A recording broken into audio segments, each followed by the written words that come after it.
What's up, mathematicians? Justin here, and today we'll be talking about conditionals.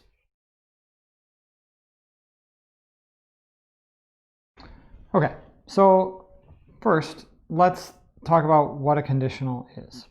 So what is a conditional? What is a conditional? Now, first and foremost, a conditional is some statement. But it's a statement of a specific form. So it's a statement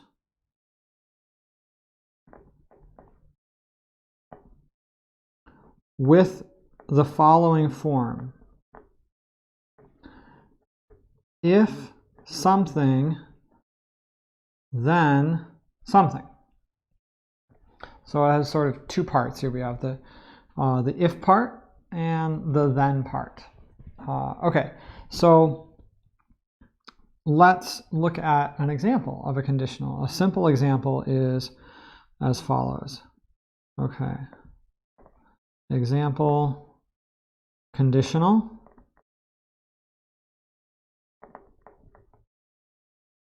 is this. If I live in LA,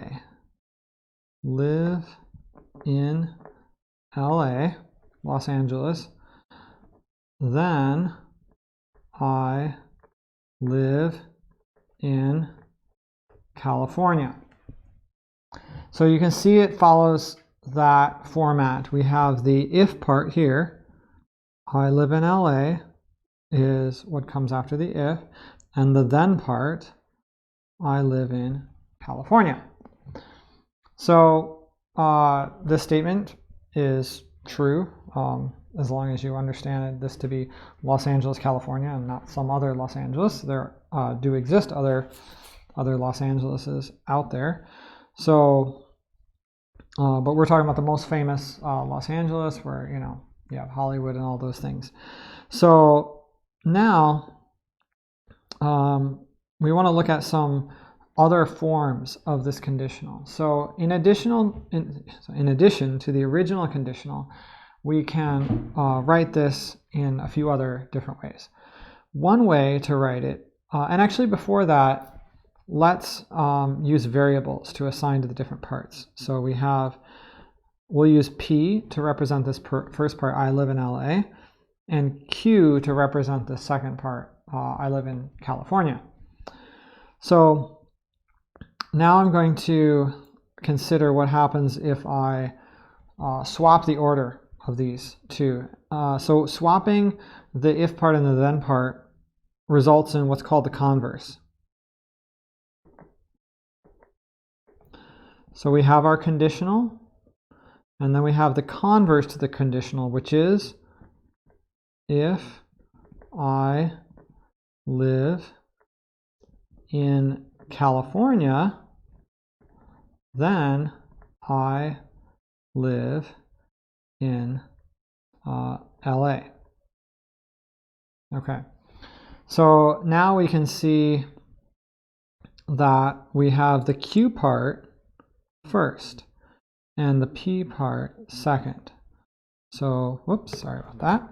The Q part is here, and the P part here. So this statement up here is basically saying that P implies Q. When I write this arrow with the two lines, that means there's an implication that if this is true, then this must follow. This must also be true. Now this converse can be written with the reverse. So Q implies P. Well, we can manipulate it further. We can say, instead of stating these two things in the positive, I can state them in the negative. So if I make both of these negative, I get another version, which is called the inverse. So the inverse is what I get if I negate both P and Q in the original conditional. Not from the converse, but going to the original conditional. So that would result in if I don't live in LA, then, move this up a little bit, I don't live in California. So we'll notice here that, again, this first part, it's like the P, but it's the negation of the P. And so we use this symbol here. This means not, or the negation of. So not P, or the negation of P, implies not Q. So the way to express this statement using our variables would be not P implies not Q. And you might have guessed by now that there is another form which involves doing both of these things, swapping the order and taking the negation of both P and Q. That form of the conditional is known as the contrapositive. So let's write that. I don't think that should be capitalized. My apologies. Contrapositive. Okay, so the contrapositive is what I get when I take the original conditional, swap, and negate. So this will be if I don't live in California, take the Q, but negate it, then I don't live in LA.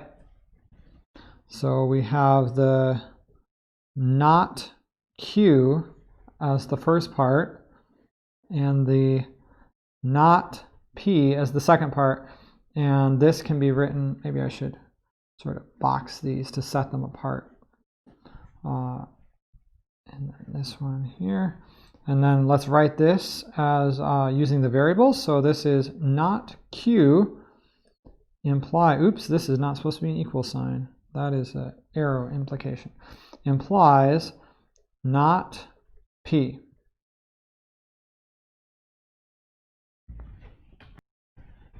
Okay, so this is just a simple example of a conditional, and then the other three forms, converse, inverse, and contrapositive. Before I wrap up the video, though, I'd like to make a connection to the idea of sets. And so sets and subsets. So let's write that. So sets and subsets.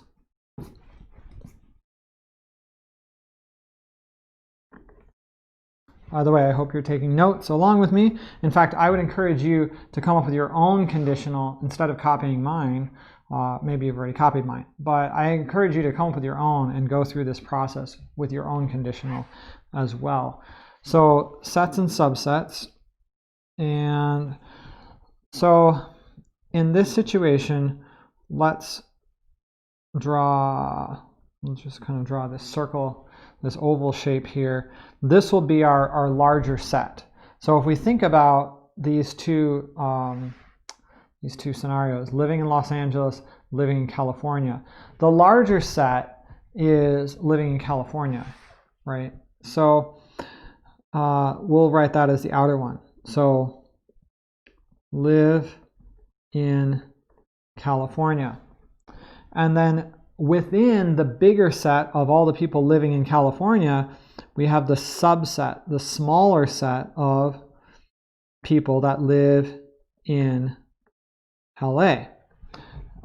Since the people that live in LA are all also inside California, that's a proper, or not proper, well, it is a proper subset, but it's basically, yeah, all the people in LA are also in California. That's all I'm trying to say. You get that. Okay, so what that means is that the larger set in this case is our Q, right? And the smaller set is our P. So anytime you have a subset of a larger set, anything in the smaller set must also be in the larger set. And so sometimes you'll see in different math books, you'll see statements like this, but sometimes you'll even just see it written as this. P is a subset of Q, because these two things really mean the same thing. And now let's consider for a moment just the idea of truth, like what is true and what isn't true. So if this original conditional is true, it would mean that living in LA, P would be a subset of living in California. And that is true in real life. Now, think about these other three statements that I have written here. Given that this is true, which of these must also be true? Maybe even pause the video and think about it for a second. So it shouldn't be too hard to deduce that if this is true, then this contrapositive must also be true. So if I live in LA, then I live in California. If I don't live in California, if I'm outside of California, there's no way I can be living inside LA. That would be, if we look at going back to the sets, I would be outside here. If I'm outside, somewhere out here, if I'm outside the big set, I'm definitely not going to be in the smaller set. But we can see counterexamples to the converse and the inverse. So if I live in California, then I live in LA. Well, a counterexample to that would be, I live in Sacramento, or I live in, Redding or Eureka, or, any one of the numerous other cities in California.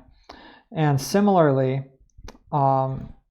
if I don't live in LA, then I could, I don't live in California. No, I might not live in California if I don't live in LA, but I might live in California in one of those other cities that's not Los Angeles. So that would be, a situation like being right here. So being in California, but not in LA. But it's certainly the case that any person living in LA must also be living in California. Okay, so that's just a quick example showing conditionals along with converse, inverse, and contrapositive, and how they're connected with the idea of sets. Thanks for watching, and in the next video, we'll look at some different types of arguments. See you then.